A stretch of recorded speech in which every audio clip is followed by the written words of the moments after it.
Sou o professor Eliseu Martins de Magalhães, aluno do PROF 2024 do Polo de Manaus, e vou apresentar um mapa conceitual que fala sobre as problemáticas da educação física escolar, que está dentro do livro Desafios da Educação Física Escolar, temáticas de formação a serviço do PROF, organizados pelas professoras Denise Ivana de Paula Buquerque e pela professora Maria Cândida Soares Delmaço. Sem mais delongas, vamos ao mapa.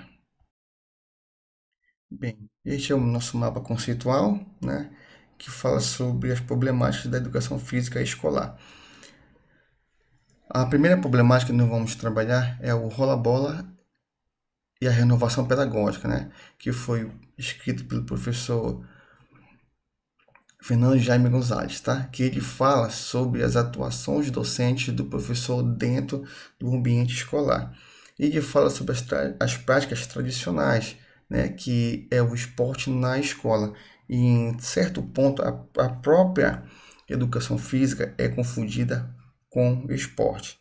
E que a escola é subordinada aos princípios do sentido e significado esportivista, ou seja, que pode ser caracterizado, né, essas práticas tradicionais, como a busca de talentos, a busca da perfeição técnica, né, a formação de equipes para representar a escola, ou seja, essa prática tradicional dessa atuação docente. Nós temos também outra atuação docente baseada no desinvestimento pedagógico, que é o total afastar do interesse do professor durante a aula. Este desinvestimento pedagógico ele pode ser identificado como total ausência do professor. Os alunos se auto-organizam, os alunos escolhem o que vão jogar, nós temos os alunos que não participam da aula, que querem ficar conversando, que ficam no celular, ou seja, é a total participação pedagógica do professor. Em contraposição a essas duas vertentes, nós temos as práticas renovadoras, que o autor também chama de renovação, que ela é caracterizada pelo empenho de ensinar os conteúdos específicos da educação física, ou seja, não é apenas ensinar as práticas tradicionais, mas ensinar uma nova perspectiva baseada na cultura corporal do movimento, né? É uma ruptura das práticas tradicionais, né? É uma direção pautada para parâmetros curriculares da educação física como componente curricular, que mais posteriormente nós vamos falar sobre esta prática voltada para o componente curricular. Para dar suporte à intervenção, à atuação docente, o professor Jaime fala sobre dimensões compreensivas. Essas dimensões compreensivas, de forma didática, que elas estão separadas, né? Porém, elas se coadunam, elas conversam, elas se entrelaçam, que dão suporte às atuações docentes dentro da prática pedagógica escolar. Nós temos a transformação da área como dimensão compreensiva. Essa dimensão ela está ligada ao movimento renovador, ou seja, é a saída da prática tradicional do desinvestimento para a renovação. E lá, alguns profissionais, alguns professores trataram de ter uma nova perspectiva da educação física escolar. Enquanto a atitude da atuação docente, do desinvestimento pedagógico, essa atuação foi de manter o desinvestimento pedagógico ou manter as práticas tradicionais ligadas à escola. Outra dimensão compreensiva são as condições objetivas de trabalho, que estão ligadas à questão de salário, à questão de turmas superlotadas, à falta de material, à falta de suporte. E neste ponto aqui, tanto os professores da prática renovada quanto do desinvestimento pedagógico refazem essas reclamações. Agora, as atitudes que eles tomam de superar a prática tradicional, que faz parte da renovação. Porém, as atitudes docentes do desinvestimento pedagógico é de manter, é de continuar a prática do desinvestimento.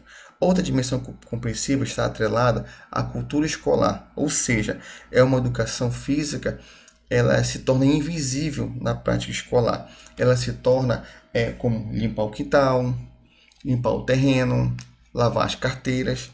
Para a atuação docente do renovador, é inadmissível que isso aconteça com a educação física, pois ela tem um conteúdo objetivo, ela tem um conteúdo a ser trabalhado, né? Ela tem uma prática pedagógica diferenciada para o professor que atua dentro dessa prática docente, do desenvolvimento pedagógico, é uma forma de manter, é uma forma de enrolar os alunos, é uma forma de enrolar a sua aula, para a comunidade escolar da educação física como prática pedagógica tradicional, isso é perfeito, que não dá trabalho para a direção e nem para a coordenação pedagógica.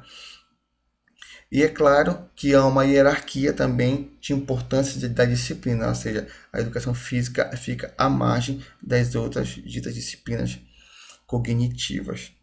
E por último, temos a dimensão compreensiva, que fala sobre a reflexibilização das ações do professor diante das dificuldades, né? Ou seja, o professor que trata da renovação, com práticas renovadoras, ele usa dificuldades para superar aquela dificuldade, enquanto, em oposição, o desenvolvimento pedagógico, ele usa para se perpetuar, para permanecer do jeito que está a sua prática pedagógica, ligado às práticas tradicionais. Assim, nós avançamos para uma outra problemática que fala sobre o ensinar a fazer e o ensinar sobre fazer, que é baseado na professora Soraya Cristina Darilo. Essas dimensões, ela também alcançam as práticas tradicionais. Elas trazem aqui como característica que a prioridade é ensinar os movimentos corporais, ou seja, nada mais é do que a educação física atrelada à redução da prática esportiva, aquela que é caracterizada, que vem até em ligação para as práticas tradicionais, que é aquela que é do treinamento, da formação de seleções, né, do alcance do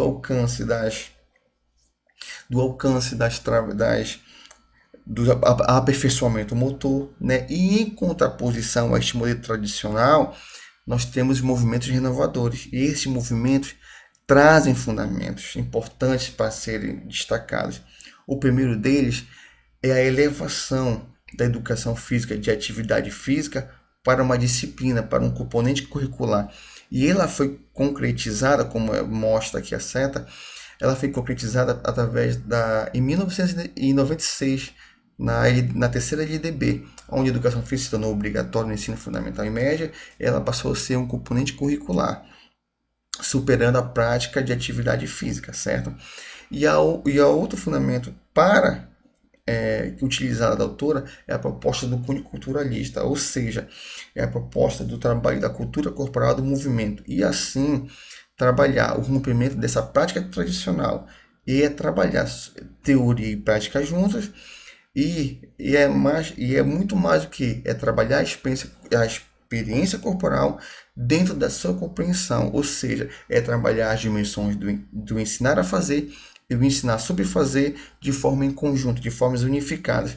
E a partir daí nós tivemos alguns equívocos, que foi a divisão da teoria e prática, que essa divisão pôde ser detectada, né, em alguns órgãos e alguns professores, que propuseram que até mesmo por lei deveria ser trabalhada uma aula teórica e uma aula prática, sendo que uma aula teórica de um determinado conteúdo e uma aula prática de outro conteúdo. Ou seja, mesmo com a fase renovadora, né, estava destoado, porque pela concepção da professora, não deveria ter essa divisão, e sim a união. Essas dimensões deveriam ser trabalhadas ao mesmo tempo. E com isso, e consequência da divisão, sai a teorização da área, né? Ou seja, a área seria o componente curricular teria a ideia de ser mais teoria do que a própria prática, só que a ideia da autora não era essa, e sim trabalhar tanto o ensinar a fazer junto, quanto o ensinar sobre esse fazer junto, teoria e prática juntos. A partir daí, nós temos os aspectos legais da educação física, que é trabalhado pela professora Fernanda Moreto e pela professora Soraya Darilo, né? Ela traz que em 1961 surgiu a primeira LDB, e a educação física era obrigatória do primário ao médio e aos 18 anos. Assim, em 1971, ela teve uma reformulação, né, que traz a educação física obrigatória em todos os níveis escolares, né, e traz a educação física como uma atividade física, né, que é a ideia de um fazer prático.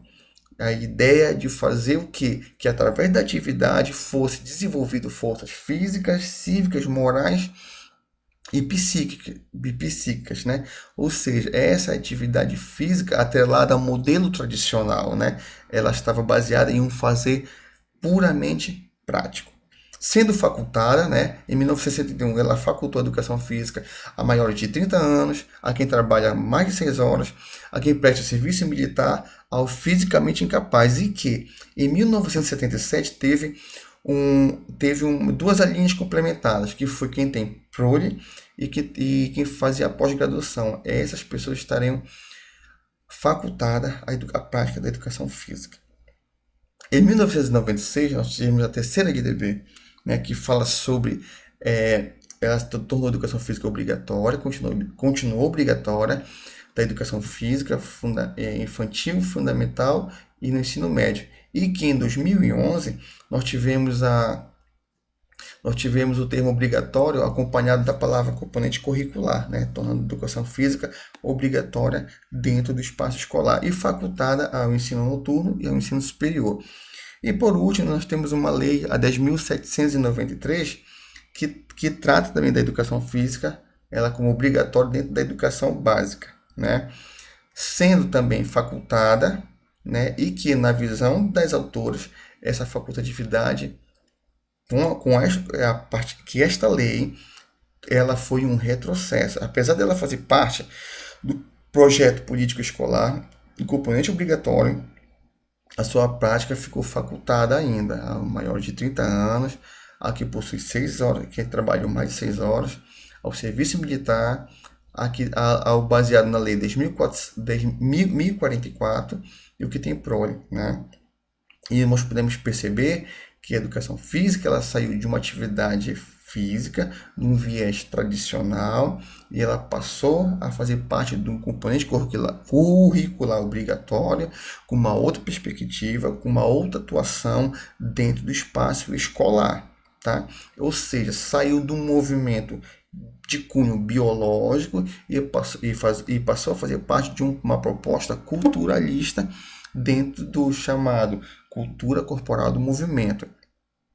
E nós temos também a problemática relacionada ao afastamento e à indisciplina dos alunos nas aulas de educação física, que foi produzido pela professora Soraya, professor Fernando e pelo professor Ginciene, né? Eles falam sobre o afastamento e a indisciplina, que o afastamento é provocado pela repetição dos conteúdos na educação básica, né? E que o PAS, em 2012, ele fala o seguinte, é a prática repetitiva do gesto técnico, ou seja, a aula ela não tem atratividade, o aluno vivencia repetições dentro da educação básica e que quando chega em certos momentos ele não tem interesse de participar.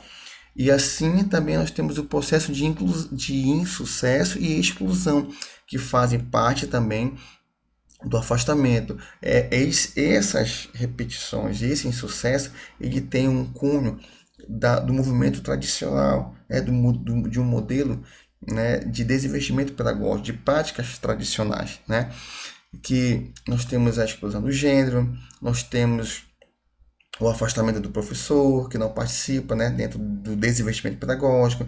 Nós temos a prática apenas esportiva, não trabalhando outros elementos da cultura corporal do movimento. E, diante disso, os autores eles trazem algumas soluções. Para a repetição, o ideal seria uma intervenção efetiva do professor dentro das suas aulas, né? Dentro do processo de ensino e aprendizagem. Além do mais, a diversificação dos diversos conteúdos que a educação física possui. E para a solução do insucesso e da exclusão, claro que o ensino inclusivo e a participação de todos seria importante o professor estimular, apoiar a participação de todos os alunos nas aulas, né?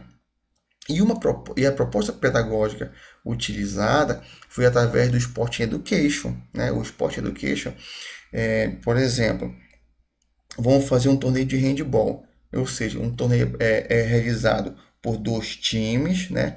E um time de suporte. Então, o professor dividia a turma em três situações que pudessem dar suporte a esta proposta pedagógica.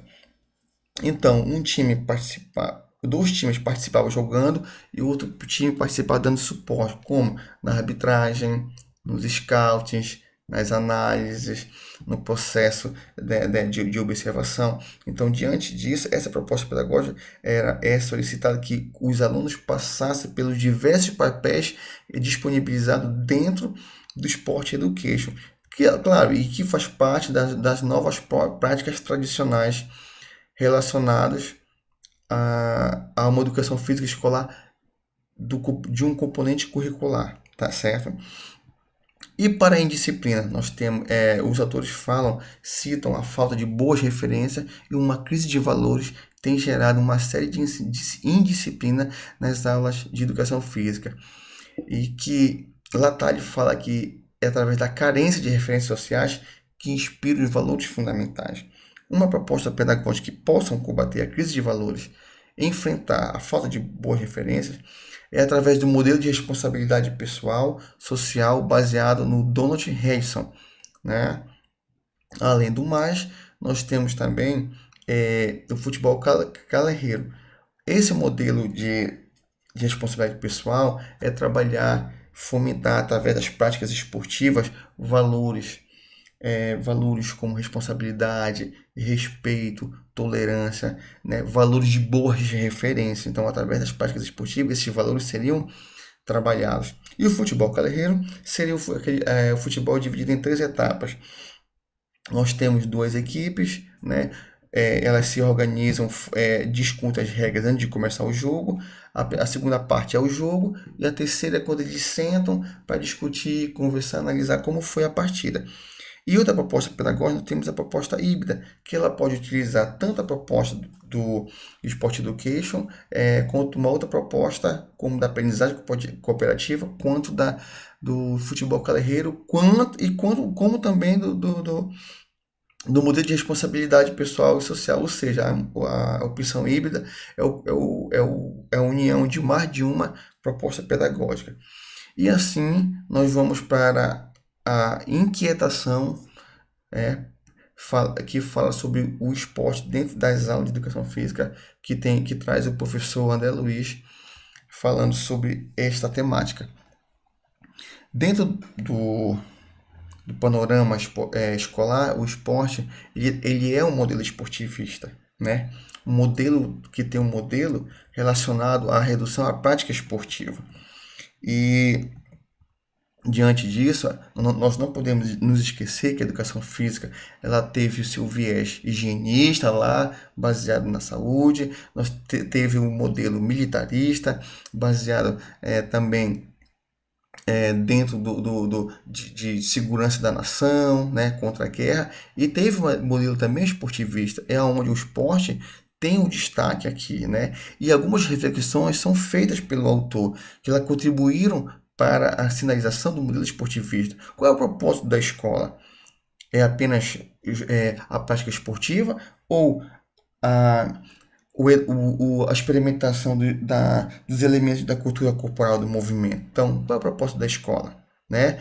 É tratar as partes corporais como conteúdos escolares, né? E sendo o esporte um deles, né? E não só o esporte, né?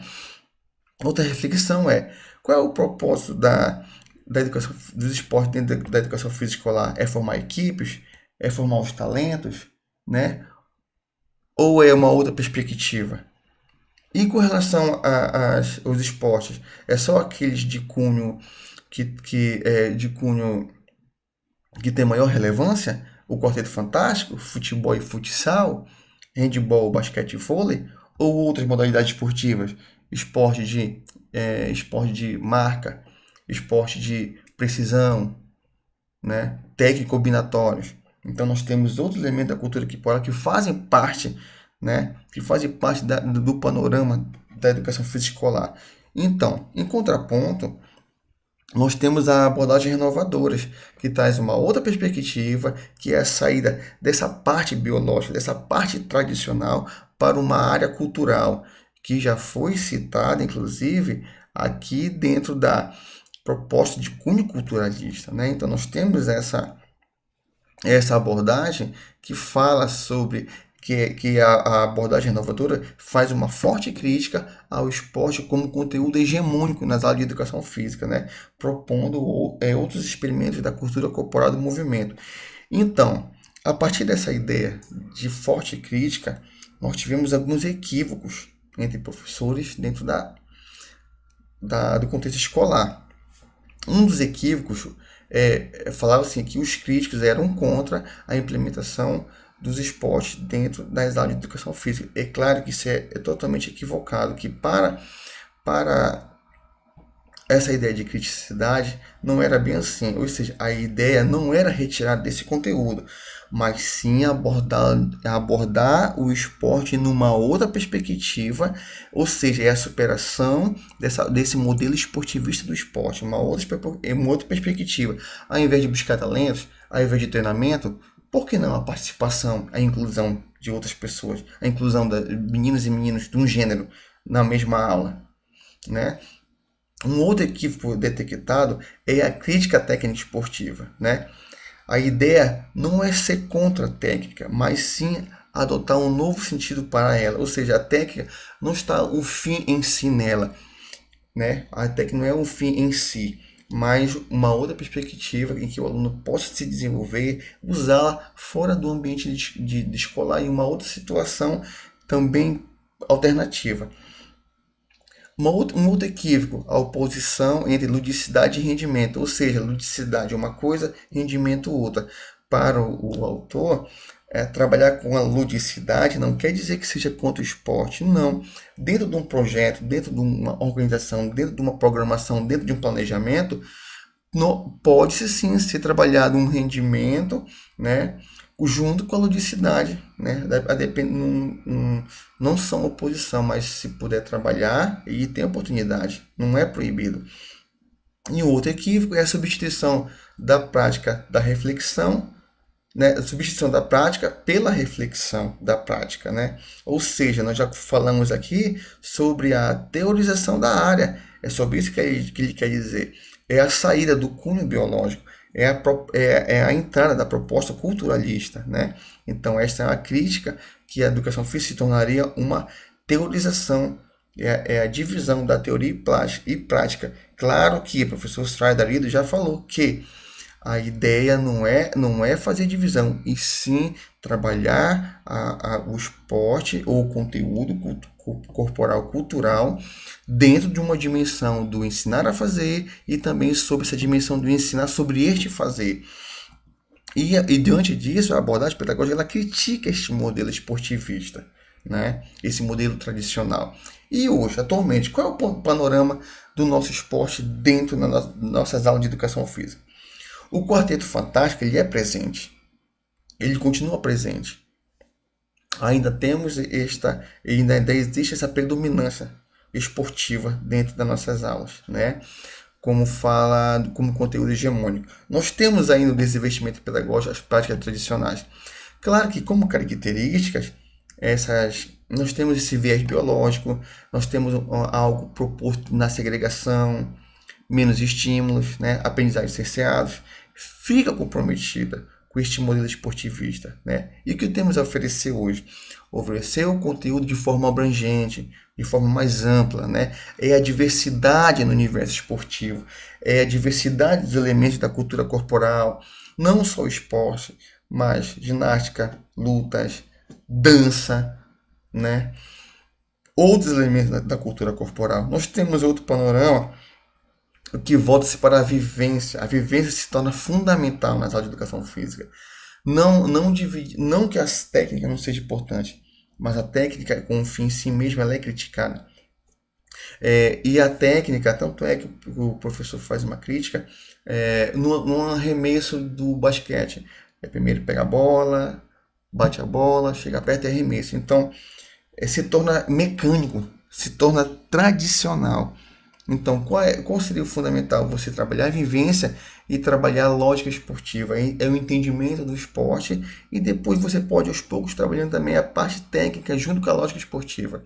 E por último, e não menos importante, né, nós temos que trabalhar a cultura corporal do movimento, todos os elementos, não só o esporte, né, através de um conhecimento dentro do conceitual, dentro do procedimental, dentro do atitudinal, né, que traz esse novo panorama, que traz dentro da abordagem pedagógica, saindo, favorecendo, né, a proposta de cunho culturalista, dentro de uma reflexão, dentro de um debate, dentro de uma nova perspectiva para a nossa aula de educação física. E para finalizar, nós temos a questão de gênero dentro das aulas de educação física. E o professor Osmar Moreira traz alguns esclarecimentos sobre sexo, gênero e orientação sexual. O sexo, ele é uma diferenciação biológica, né? Ou seja, homens são diferentes de mulheres. O esclarecimento sobre gênero, ou seja, é a construção social que é feita para caracterizarmos tanto homens quanto mulheres. E a orientação sexual nada mais é do que são os nossos desejos particulares que se referem aos desejos de um homem e de uma mulher, tá?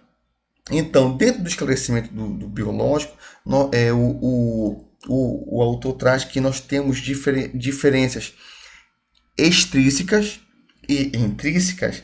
As extrínsecas são referentes à diferença entre homens e mulheres, e as diferenças intrínsecas são aquelas diferenças que são referentes apenas a homens. Homens são diferentes, os próprios homens são diferentes entre eles, e as próprias mulheres são diferentes entre elas. Então, dentro desse contexto biológico, as diferenças não são apenas biológicas. As diferenças também são uma construção social. As diferenças também se constroem dentro do incentivo e negação à prática esportiva. Diante desse contexto das diferenças entre sexo, da construção social e do incentivo e negação às práticas esportivas, nós temos uma seguinte ideia: meninos serem mais hábeis na prática corporal quando comparados com meninas. Refere-se à construção cultural diferenciada.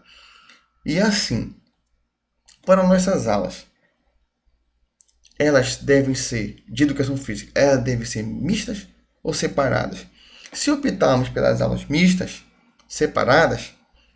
pelas separadas, nós temos aquele viés biológico, nós temos a segregação, nós temos a divisão, né, de meninos e meninas, nós temos menos estímulos, nós temos aprendizagens cerceadas, nós temos um desinvestimento pedagógico, nós temos as práticas tradicionais que reforçam a segregação, que reforçam a exclusão, que reforçam o preconceito, e que a proposta mista é o cenário ideal, que trabalha a equidade, a igualdade, a oportunidade, a interação, a aprendizagem significativa e a interdependência positiva, ou seja, é baseado numa nova educação física escolar, que é um componente escolar que tem um projeto político-pedagógico atrelado, que tem um objetivo e tem conteúdos a serem trabalhados. Então, esta é a ideia do cenário das nossas aulas serem mistas. E, para finalizar, nós temos nossas alternativas didáticas, que para o Euler, nós temos que trabalhar sensibilidade, né, dentro dessas aulas mistas, além de situações inclusivas, que elas possam ser valorizadas, que elas possam ser intervidas, e que através de uma nova proposta, através de uma nova abordagem metodológica, baseada através das abordagens renovadoras, poderemos estar construindo uma educação física inclusiva, democrática e todos possam participar, certo? E assim eu finalizo o nosso mapa conceitual falando sobre nossas problemáticas. Muito obrigado e até a próxima.